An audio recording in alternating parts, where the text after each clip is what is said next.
Halo, assalamualaikum warahmatullahi wabarakatuh. Selamat datang di channel YouTube Hobi Tani.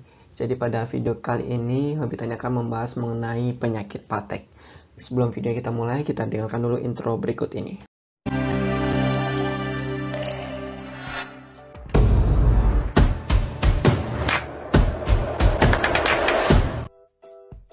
Nah, kita masuk ke slide presentasinya ini mengenai penyakit patek ya kawan-kawan ya.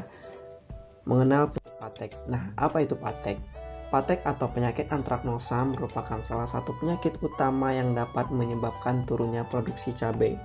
Di Indonesia, kehilangan hasil akibat penyakit ini mencapai 50-100%. Penyakit antraknosa dapat disebabkan oleh jamur Colectrichum capsicii, Colectrichum aquatum, dan Colectrichum gloesporioides. Nah, rata-rata penyakit patek yang terjadi ini menyerang pada tanaman cabai, baik cabai rawit, cabai keriting maupun cabai besar.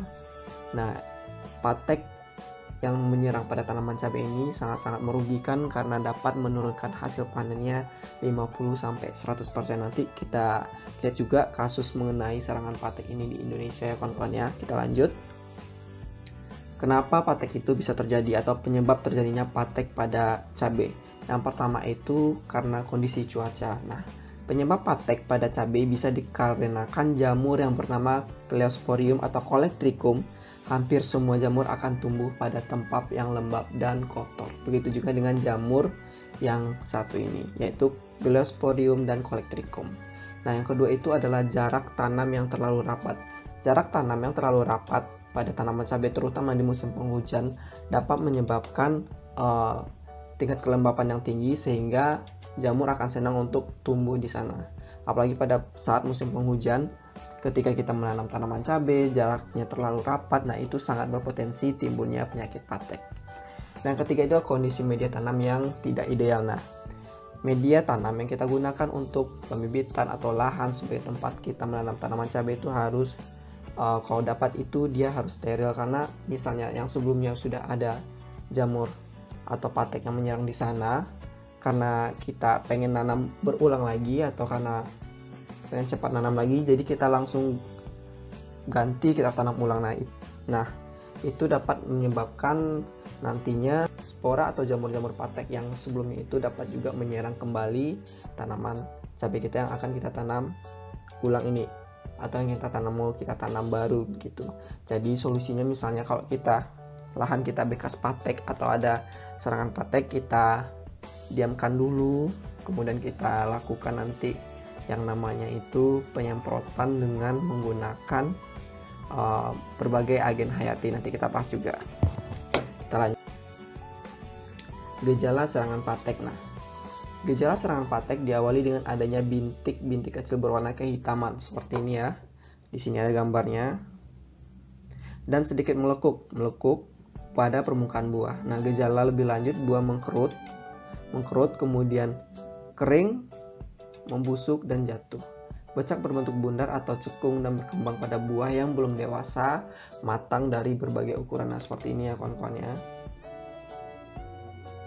Kalau sudah begini ini, maka cepat kita harus buang atau kita basmi, karena nanti dia ini akan menyebar ke buah-buah cabai yang lainnya.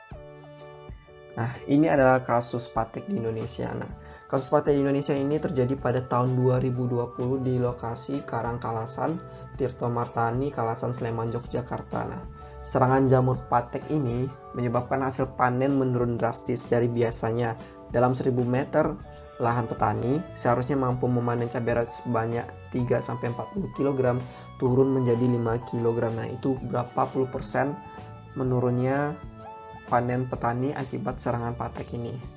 Nah, tetapi setelah diserang patek, petani yang cuma mendapat 5 kg langsung membabat tanamannya, karena sudah pasti ini akan merugi, karena meskipun nanti kita melakukan pengendalian, kalau dia sudah parah itu akan tidak menutup biaya dari pengendaliannya dan panen yang didapat, karena hampir 80% potensi panennya menurun. Ini terjadi di Tirto Martani, Kalasan, Sleman, Yogyakarta pada tahun 2020. Kita lanjut. Ini untuk pengendalian patek atau antraknosa yang umum ya. Yang pertama itu adalah perhatikan waktu tanam. Kalau kita mau menanam tanaman cabai, kita harus perhatikan dulu kapan dan waktu kita penanaman cabai. Yang pertama itu pastikan dulu kita mau nanam di musim panas atau di musim penghujan gitu kan. Kalau kita di musim panas, kita bisa bikin jarak tanamnya lebih rapat. Kalau dia di musim penghujan, kita bikin jarak tanamnya lebih lebar atau lebih jauh untuk meminimalisir kelembapan. Yang kedua itu ada perhatikan dosis pupuk yang digunakan. Nah, pupuk kimia terutama yang kita gunakan pada tanaman, terutama yang mengandung nitrogen yang tinggi, akan membuat tanaman rentan terserang yang namanya penyakit. Maka dari itu diperhatikan lagi pemberian dosis terutama pada fase generatif. Karena fase generatif akan terjadinya pembentukan buah. Yang ketiga itu adalah jaga sanitasi lahan dan atur mobilitas pekerja di dalam kebun. Nah, sanitasi lahan itu harus diperhatikan karena dengan menjaga sanitasi lahan meminimalisir terjadinya serangan jamur patek atau antraknosa.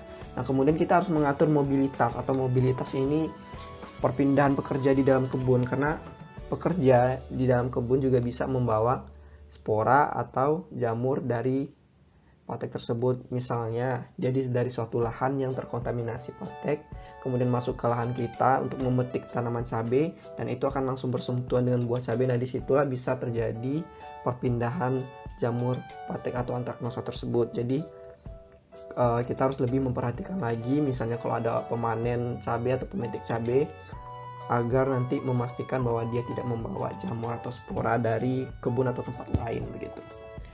Yang keempat itu adalah gunakan agen hayati. Nah, ini nanti kita bahas juga. Yang kelima ada fungisida kimia. Oke, kita lanjut ya.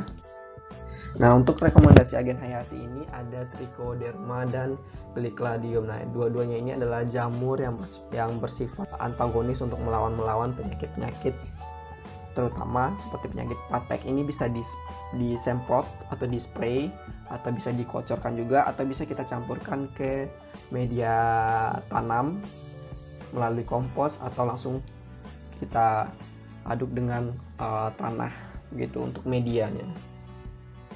Untuk rekomendasi bahan kimianya itu tuh ada beberapa macam. Di sini langsung pakai mereknya aja yang biasa digunakan oleh petani. Itu ada Bion M, kemudian ada Detasit, kemudian Amis Startop, dan yang terakhir ini juga dapat meminimalisir terjadinya patek, yaitu dengan memperkuat kalsium dan silika. Karena dengan kalsium dan silika itu membuat jaringan tanaman itu lebih kuat sehingga lebih dapat melawan datangnya penyakit. Begitu ya kawan-kawan ya. Sampai di sini dulu pembahasan kita mengenai penyakit patek. Kalau ada salah mohon maaf. Jangan lupa di like, di share, dan di subscribe. Salam Botani.